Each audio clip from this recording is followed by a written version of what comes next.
ప్రభువునందు ప్రియమైన దేవుని బిడ్డలందరికీ శుభాభివందనాలు తెలియజేస్తున్నాను. ఆయుష ఆరోగ్యాన్ని ఇచ్చే ఉదయ కాలంలో ప్రభువును స్తుతించు భాగ్యాన్ని దయచేసిన దేవునికి స్తోత్రం కలుగును గాక. తనను ఆశ్రయించు వారి ఎడల యెహోవా దయాళుడు. విలాప వాక్యములు 3:25 ప్రార్థన. కృపగలిగిన మా తండ్రి తగిన ప్రభ, ఈ ప్రార్థనలో ఏకీభవిస్తున్న వీళ్ళందరినీ దీవించి ఆశీర్వదించండి నాయన. నిన్ను ఎవరైతే ఆశ్రయిస్తున్నారో వారి ఏళ్ల దయచూపు దేవుడు అయిన నీవు వారి అవసరతల అక్కర్లను తీర్చండి. వారి చదువుల్లో, వ్యాపారం, వ్యవసాయ, ఉద్యోగాల్లోనూ తోడుగా ఉండండి. ఇంట్లో నుండి బయటకు వెళ్తున్న, బయట నుండి ఇంటికి వస్తున్న కాపుదల భద్రతలో ఉంచండి నాయన. సంతానం లేని వారికి సంతానం దయచేయండి నా తండ్రి.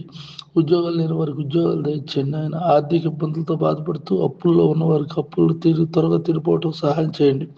10th క్లాస్ బిడ్డలు ఇంటర్లో ప్రవేశిస్తుంటే వారికి నువ్వు తోడుగా ఉండండి. అలాగే నా తోటి సేవకులైనటువంటి వారు చేస్తున్న పరిచర్యలను దీవించండి. నా దేశాన్ని రక్షించండి. నా దేశ ప్రజలందరికీ రక్షణ దయచేయండి. నీ రాకడ కొరకు వారిని సిద్ధపరచండి. యేసునామమున నడుచున్నాను తండ్రి, ఆమేన్. తండ్రి అంతే ఉందయ్యా. ప్రభు యేసుక్రీస్తు వారి కృప, పరిశుద్ధాత్మకు సన్నిధిత్వం తోడై ఉండుగాక. ఆమేన్, ఆమేన్.